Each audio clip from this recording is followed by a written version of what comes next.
Trabajé muchos años como médico forense, tanto en el sector clínico como jurídico. Podría estar horas y horas relatando cientos de historias de los cuerpos que he visto. Para mí, esas cosas no son nada del otro mundo. Hasta aquel día, pensé que lo había visto todo, pero nunca faltan las sorpresas. Había examinado cuerpos de todo tipo, tamaño y edad. Vi cosas atroces, horrendas, que de solo contarlas sin detalles, podría horrorizar a algunos y hacer llorar a otros. A veces lo que más impactaba no era necesariamente el cadáver o su estado, algo que podría causar impresión, al menos en los primeros años de iniciado, es la causa de muerte. Las más comunes son muerte natural o por enfermedades, infartos cardiorrespiratorios, mutilación o traumatismos por accidentes de tránsito, ahogamiento, suicidios. En esto último jugaba un papel muy importante, ya que en ocasiones se necesita un examen minucioso para diferenciar un homicidio de un suicidio. Los casos más complejos son cuando aparecen cadáveres sin un contexto que no dé información, ancianos que mueren en su casa hasta que alguien siente el olor luego de días, alguien tirado en la calle, un cuerpo flotando en el mar. Estas situaciones son las que nos llevan a investigar si fue asesinato premeditado u homicidio culposo, suicidio o accidente. Todo esto que les he contado es para que comprendan lo extraño de lo que viví. Después de 25 años de profesión, hubo un hecho en el 2004 para que hasta hoy no encontré explicación.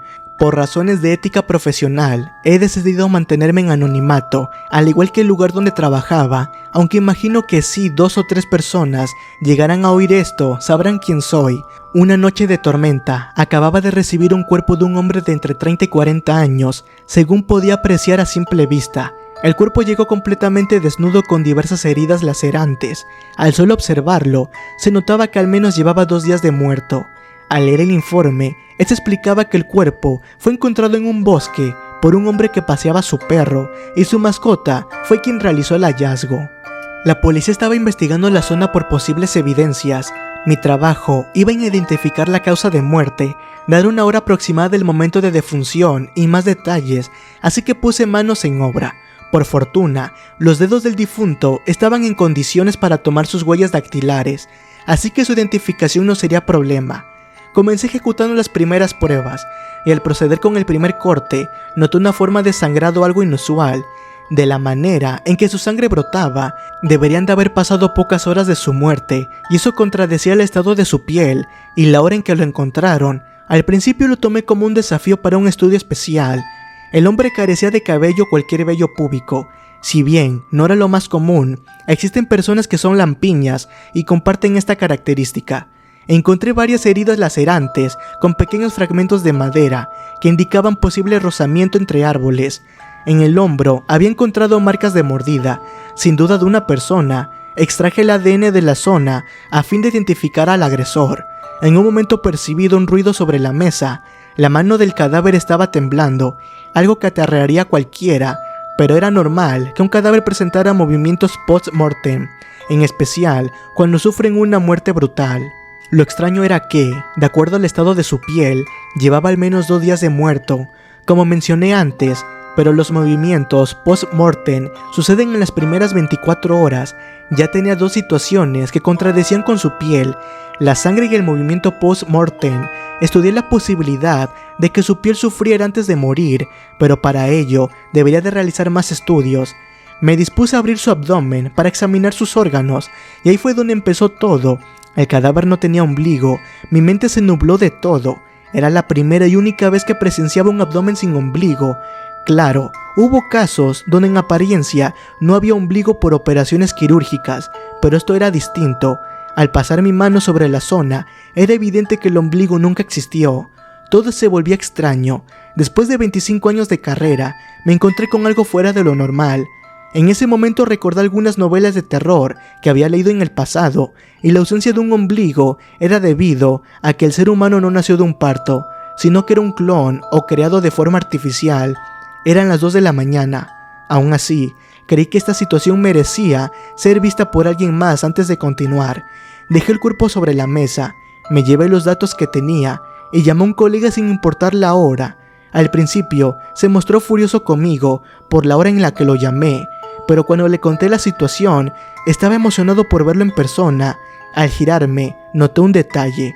Recordaba que su rostro miraba hacia arriba, pero en ese momento miraba hacia un costado. Su cabeza comenzó a temblar. Hasta ahí, solo observaba esperando a que finalice. Consideraba que se trataba de los movimientos post-mortem.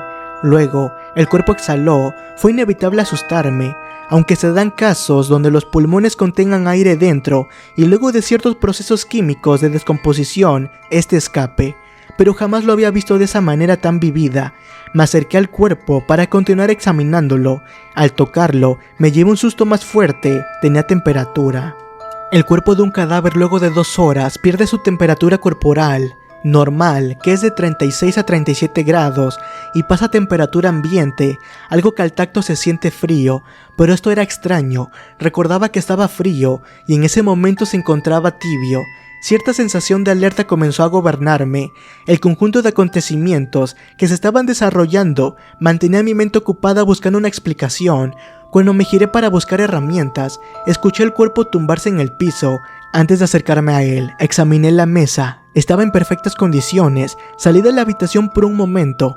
Ni siquiera me tomé la molestia de levantar el cadáver. Sentía miedo, aunque no lo quería demostrar. Entendía que un hombre de ciencia como yo no podía dejarse engañar por cosas como esas. No lo quería aceptar. Decidí esperar a mi colega. Entendía que entre dos sería mejor manejar esta situación. Luego de unos minutos él llegó. No para de hablar de un montón de hipótesis, dado ciertos síndromes que había conocido y estudiado. Él se veía emocionado, tenía vocación por su profesión. Mi colega no dejaba de expresar sus ideas, hasta que tuve que sujetarlo con fuerza para que se callara. Cuando me miró con seriedad, le expliqué de la temperatura del cadáver. Él me miró sorprendido, me dijo que era imposible y eso ya lo sabía. Negó totalmente lo que le dije, quería ver el cadáver.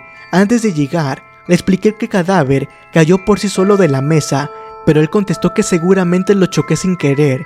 Él se colocó su túnica y entramos a la sala. El cuerpo no estaba. Mi colega pensó que se trataba de una simple broma.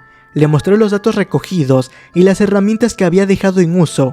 Donde había caído el cadáver, había una pequeña línea de sangre. Mi colega me preguntó si estaba haciendo todo esto para jugarle una broma. Trataba de explicarle la situación. Le mostré la orden que recibí con el cuerpo, y lo vimos a él, sentado en un rincón. Solté mi carpeta, dado el espanto. Mi colega rió asegurando que era una broma, pero creo que algo en mi expresión le hizo entender que no. Él me hablaba y yo no lograba reaccionar. Se acercó hasta el cuerpo, apenas tocó su rostro y se apartó al instante. Retiró la mano de él, como quien ve a un animal que lo pudiera morder. No me dijo nada, me pidió que saliéramos. Cuando estaba más calmado me dijo que al tacto sintió temperatura elevada, como si tuviera fiebre, pero peor aún, le sintió el pulso. Dijo que en el momento se sintió su vena palpitar, quitó la mano por el reflejo y no se atrevió a verificar. Él me preguntaba si lo que decía era verdad, si no había algún truco en todo esto. Le juré por mi familia que no. Oímos la puerta de la sala de la morgue abrirse. Nos quedamos petrificados. Éramos las únicas personas en el establecimiento. Con mucho sigilo, nos acercamos a la sala de la morgue. El cuerpo no estaba por ninguna parte. Al revisar las cámaras de seguridad, desde que comencé a trabajar con el cuerpo, lo vimos todo. El cadáver había girado su cabeza durante el examen, luego se volteó y cayó. Cuando lo sujeté, este se arrastró por el suelo, usando únicamente sus brazos. Antes de que entremos, habría intentado levantarse, pero cayó sentado en el suelo en la posición en que lo encontramos. No supimos más nada del cadáver. Tomamos capturas de las grabaciones y elevamos el informe a nuestros superiores. Al otro día, los resultados de las huellas dactilares llegaron. No coincidían con la base de datos. En la teoría, nadie en el registro civil tenía esas huellas. Luego de eso, la policía nos acusaba de robar un cadáver, pero nuestros superiores de alguna manera nos salvaron de la situación y todo quedó aclarado. Nos obligaron a firmar por medio de unos abogados un acuerdo de confidencialidad sobre lo sucedido a cambio de quitarnos cualquier cargo por la desaparición del cadáver. Entre mi colega y yo jamás hemos tocado el tema. Él siguió trabajando mientras yo solicité mi retiro. Hoy me animo a contarlo porque ya hice mi vida y no me importan las consecuencias, y espero que mi colega pueda escuchar este relato.